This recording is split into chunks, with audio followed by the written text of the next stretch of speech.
नमस्कार दोस्तों, स्वागत है आप सभी का यूपीएससी उत्कर्ष में। हाल ही में कश्मीरी पंडितों पर फिर से उसी प्रकार का हमला किया जा रहा है जो शायद कभी 1990 के दशक में हुआ करता था। कुछ प्रवासी कश्मीरी पंडितों ने एक्चुअली एक जगह पे अपनी दुकानें दशकों से बनाकर रखी थी और उन पर अब बुलडोज़र चल चुका है। बिना नोटिस के ये हुआ। सबसे ज़्यादा दुखद यही बात है कि बिना नोटिस के किया गया। हाल ही में सुप्रीम कोर्ट ने यह भी कहा है कि बिना नोटिस जारी किए किसी की संपत्ति आप नहीं हनन कर सकते।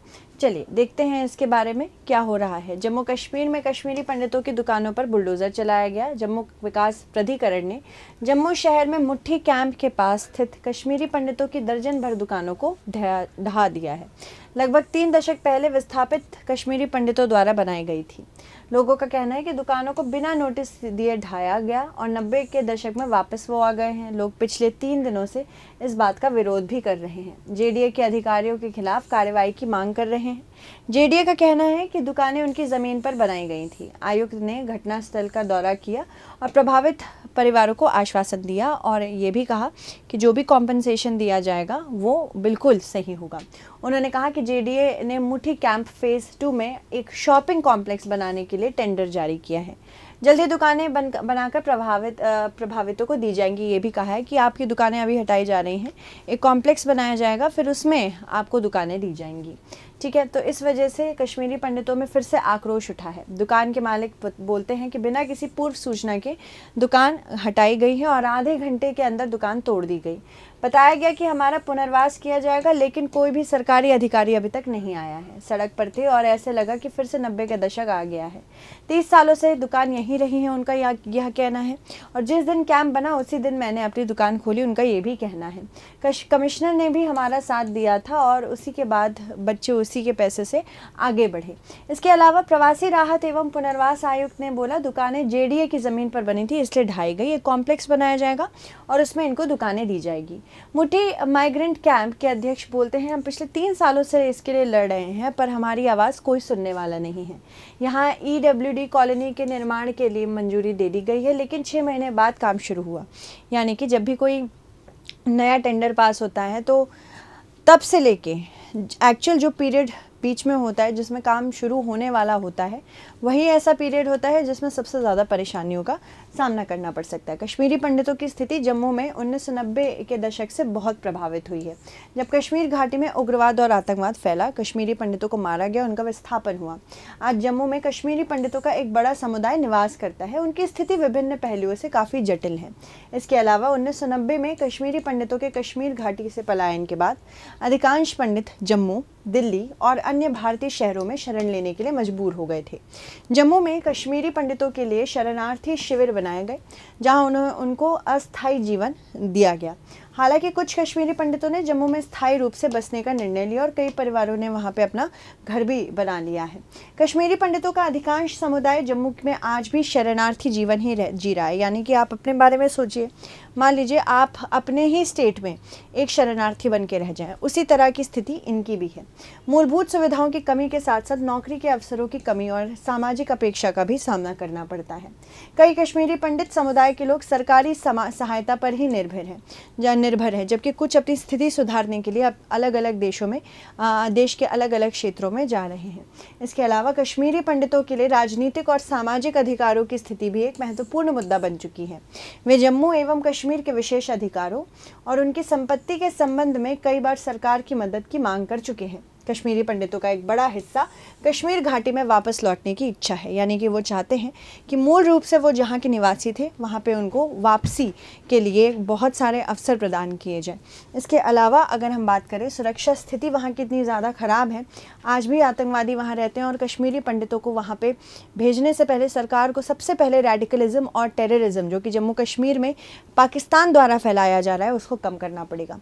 कश्मीरी पंडितों ने समय समय पर राजनीतिक आंदोलन किए हैं ताकि उनकी आवाज़ सुनी जाए। संघर्ष सांस्कृतिक पहचान का है। कश्मीरी पंडितों का एक बड़ा हिस्सा कश्मीर में वापस जाने का भी सपना देखता है, लेकिन घाटी में सुरक्षा नहीं है उस हिसाब से। इसके बावजूद कश्मीरी पंडितों ने इस बात की उम्मीद नहीं छोड़ी। कुछ कश्मीरी पंडितों ने जम्मू और कश्मीर के पुनर्निर्माण कार्यक्रम में भाग भी लिया। सरकार ने भी घाटी में कश्मीरी पंडितों के पुनर्वास के लिए कुछ योजनाएं बनाई थी। कश्मीरी पंडितों ने जम्मू में अपनी सांस्कृतिक धरोहर को संजोते हुए नई पीढ़ी को अपनी जड़ों से जुड़े रखने के लिए कई कार्यक्रमों की भी शुरुआत की है, ताकि लोग जान सकें।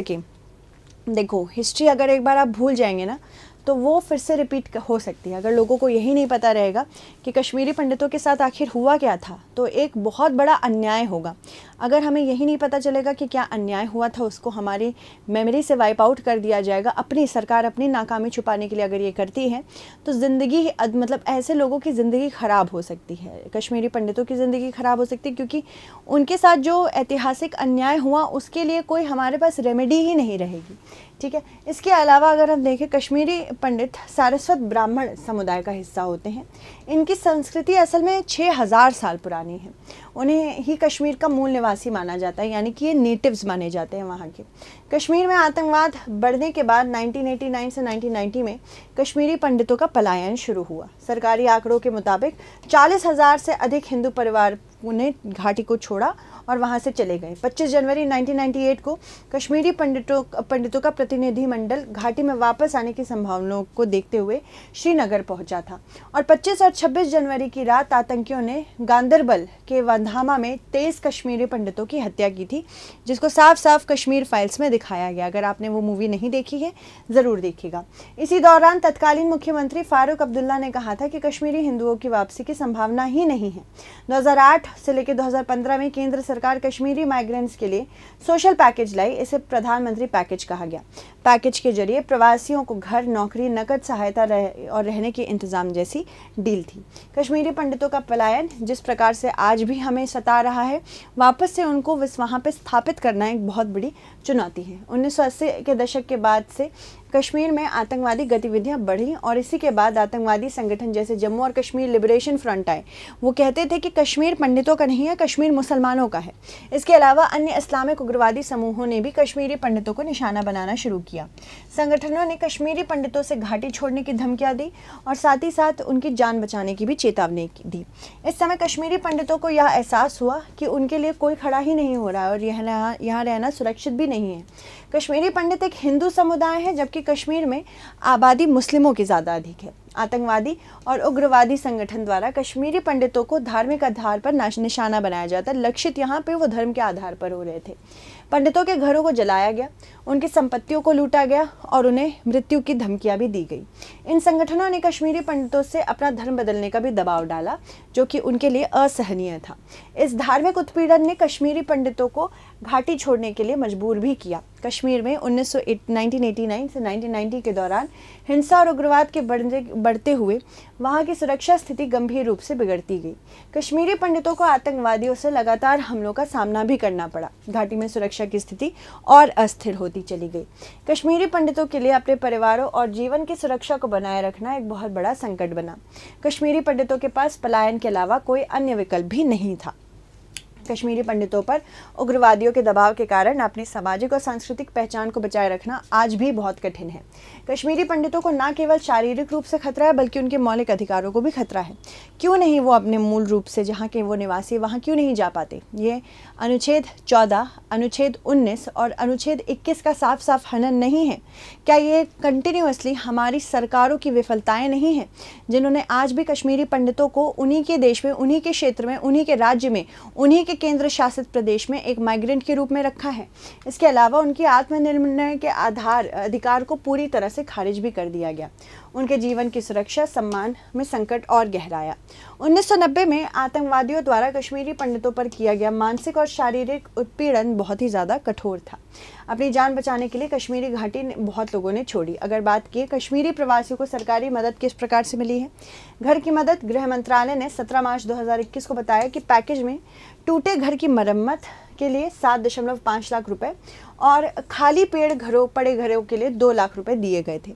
इसके अलावा पुनर्वास के लिए जो लोग फिर से घाटी में बसना चाहते थे उन्हें उनके हर परिवार को 13,000 रुपये का हर महीने 3,250 रुपये प्रति व्यक्ति का हिसाब दिया गया।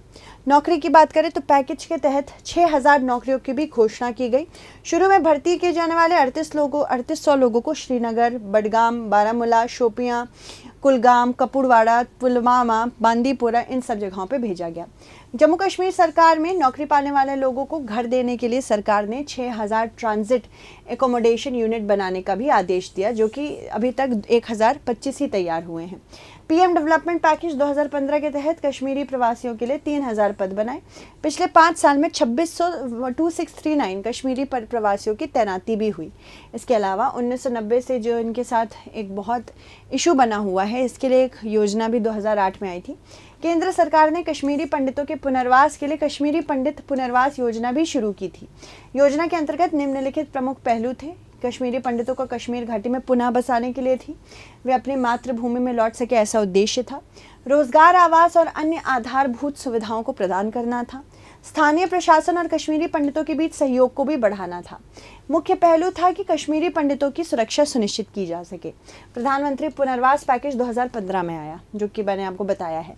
इसके अलावा इनको आरक्षण के साथ साथ आवासीय और वित्तीय सहायता भी प्रदान की जा रही है, बट सबसे बड़ी इशू है आइडेंटिटी की, जो इनको नहीं मिल पा रही है। कश्मीरी पंडितों के विभिन्न व्यावसायिक योजनाएं भी शुरू की गई ताकि छोटे मोटे कारोबार ही शुरू कर सकें। तो हाल ही में जिस प्रकार से इनकी दुकानों को गिराया गया है, ये बिल्कुल खिलाफ है उसके। 2020 में केंद्र सरकार ने कश्मीरी पंडितों के पुनर्वास के लिए एक विशेष आर्थिक पैकेज भी बताया, उसी में ऐड ऑन था ये। चलिए अब इससे संबंधित प्रश्न देख लेते हैं। प्रधानमंत्री पुनर्वास पैकेज के संदर्भ में निम्नलिखित कथनों पर विचार करें। 2015 में भारतीय प्रधानमंत्री ने प्रधानमंत्री पुनर्वास पैकेज की घोषणा की। इसका उद्देश्य कश्मीरी पंडितों के पुनर्वास के प्रयासों में और तेजी लानी थी। तो आपको बताना है इनमें से कौन सा कथन सत्य है। मिलते हैं फिर, धन्यवाद।